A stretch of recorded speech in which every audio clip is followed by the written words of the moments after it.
Assalamualaikum warahmatullahi wabarakatuh. Jumpa lagi di channel saya, Danis Putra Arsitek, yang selalu ingin memberikan pengalaman dan berbagi solusi dalam menangani dan mengatasi permasalahan di toko bahan bangunan. Kali ini saya akan membahas tentang bagaimana caranya atau kiat-kiat apa untuk mengatasi dan menjalankan toko bahan bangunan itu supaya menjadi enak, nyantai, dan berjalan sesuai dengan rencana kita. Begini, saudara, mengelola toko bahan bangunan itu sebenarnya gampang-gampang susah ya. Gampang-gampang susah itu, dan untuk mengatakan toko bahan bangunan itu sukses atau enggaknya itu tergantung dari penanganannya. Tergantung dari seni untuk menangani, seni untuk mengatasi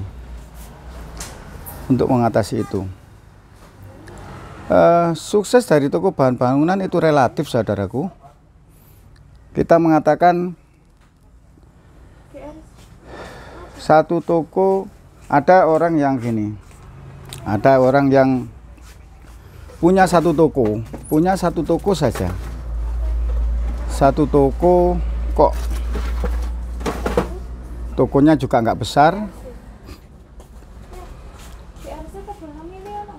4 mili maksimal. Maaf, untuk menangani toko itu kadang-kadang ada tokonya itu nggak besar, cuman kalau cara menanganinya kurang baik, itu juga membuat kita pusing, membuat kita bingung, membuat kita kurang semangat. Maka dari itu saya mempunyai pengalaman dan cara bagaimana supaya menjalankan usaha toko bahan bangunan itu kita tidak mengalami kesulitan dan tidak membuat pusing, juga tidak membuat jenuh. Yang dikatakan sukses di toko bahan bangunan itu bukan tokonya yang besar, menurut saya ini ya, menurut pendapat saya seperti itu. Ini menurut pendapat saya, pendapat yang lain mungkin bisa membantah ya. Yang dikatakan toko itu sukses menurut saya itu bukan tokonya yang besar atau tokonya banyak, punya cabang 1, 2, 3, 4, 5, bahkan 10 cabang. Atau bukan tokonya yang satu toko dan biasa-biasa saja, tapi cara penanganannya itu bagus. Kalau kita punya usaha toko bahan bangunan besar, banyak, tapi membuat kita ini bingung, pusing, cash flow gak cukup, untuk membayar tagihan gak cukup, untuk membayar angsuran gak cukup. Itu sama saja, kita juga ngapain gitu loh. Kalau saya sih, ngapain tokonya banyak, tokonya besar, tapi pikiran kita pusing. Bangun tidur aja sudah yang dipikir tagihan, mau tidur yang dipikir tagihan. Kalau saya nggak seperti itu.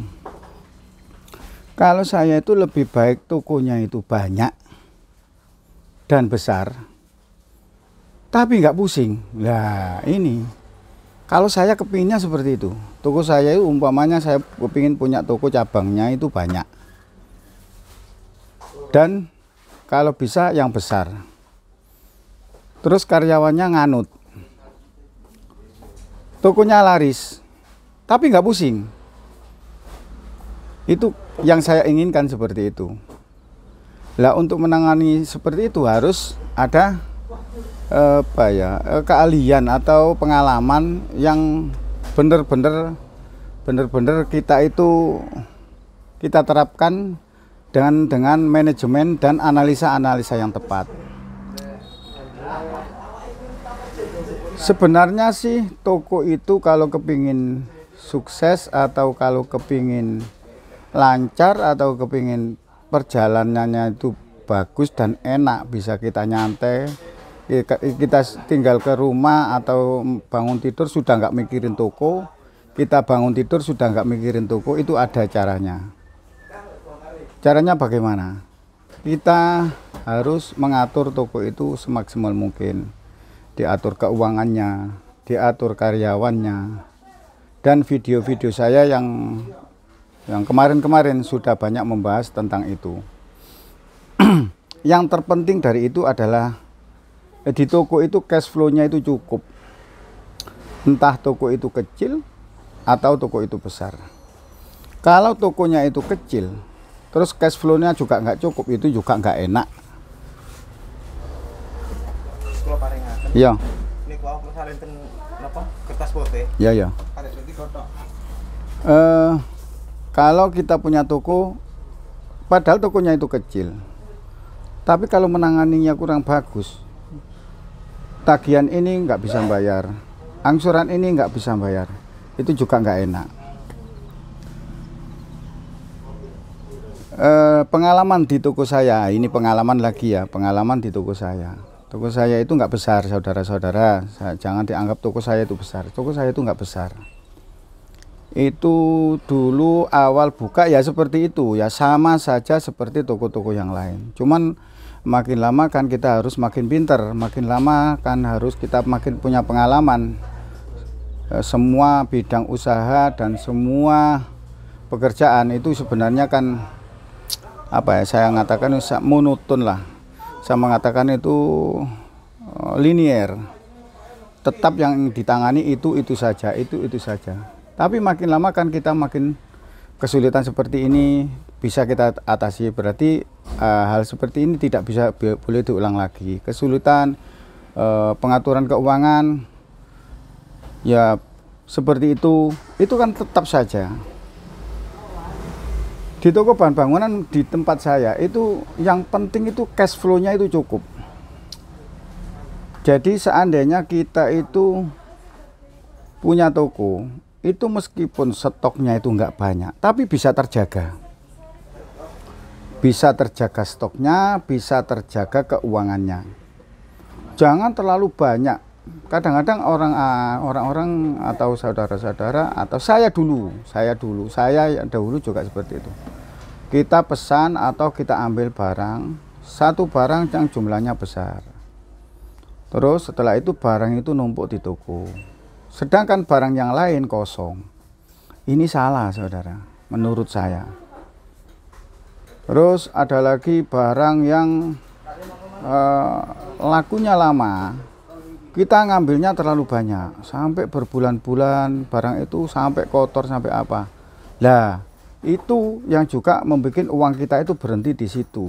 Waktunya bayar tagihan tidak bisa karena masih berupa barang.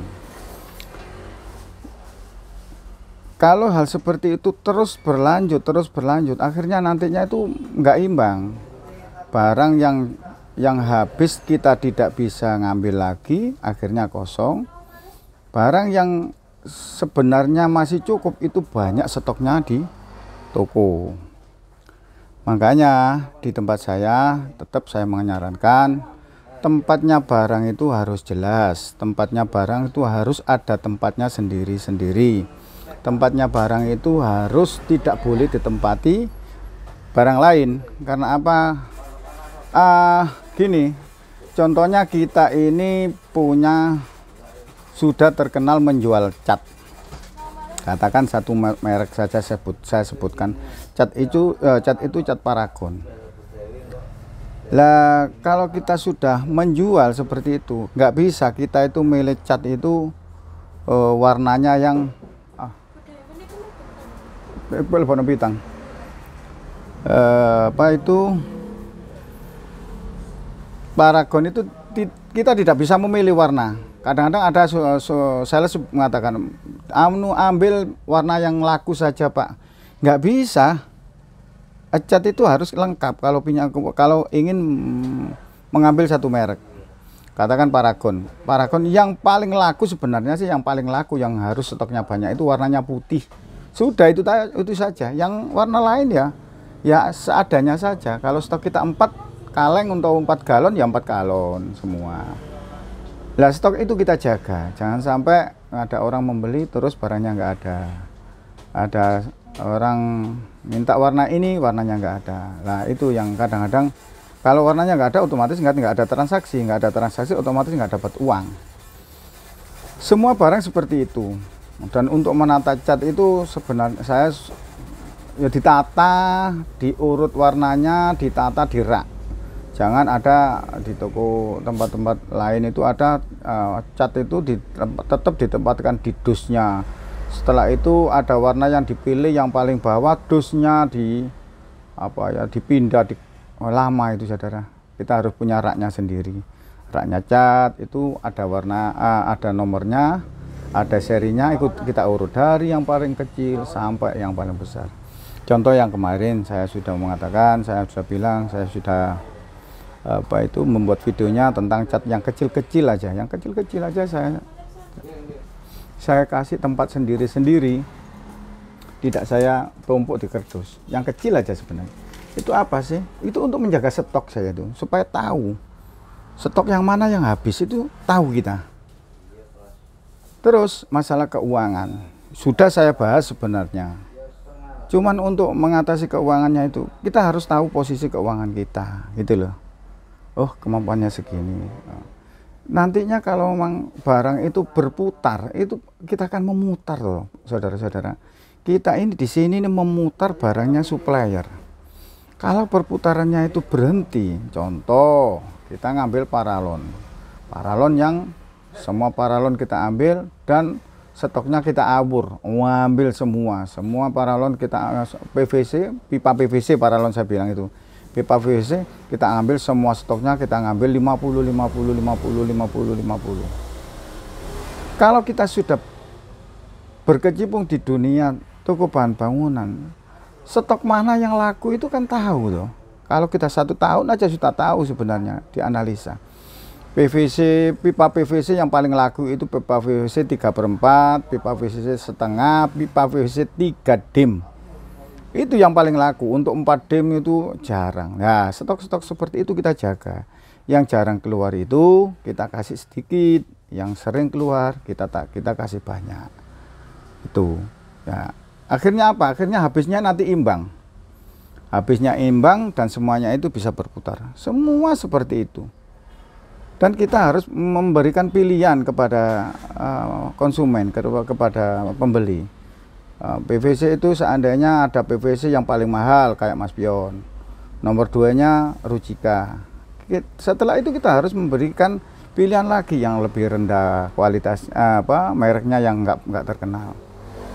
Kita kalau memilih atau menjual barang-barang yang terkenal saja, kita nggak bisa dapat untung banyak, saudara. Contoh gini aja, contoh panjenengan menjual cat yang terkenal kayak Avian seperti ini ya, Avian, kayak No Drop, kayak Aquaproof, terus apa itu Avitech, dan barang-barang yang terkenal, lampu Philips, itu untungnya sedikit, saudara. Nggak bisa kita ngambil untung banyak karena di tempat lain sudah menjual semua dan harganya bersaing. Cat Paragon itu nggak bisa kita ngambil untung banyak. Cat Paragon itu kita ngambil paling nggak lebih dari 5%. Itu lah, makanya dari itu kayak kuas kita yang tetap menjual kuas Eterna, tapi kita harus punya pilihan lain, pembeli harus punya pilihan lain, dikasih kuas yang lebih kualitasnya lebih rendah, yang ya itu dari situ kita bisa ngambil untung yang agak besar. Begitu saudara. Menurut saya ya itu tadi, menurut saya suksesnya toko itu relatif. Kalau bisa sih, kalau bisa tokonya banyak dan besar, tapi nggak pusing. Nah, kalau kita punya toko besar, lengkap, terus rame, terus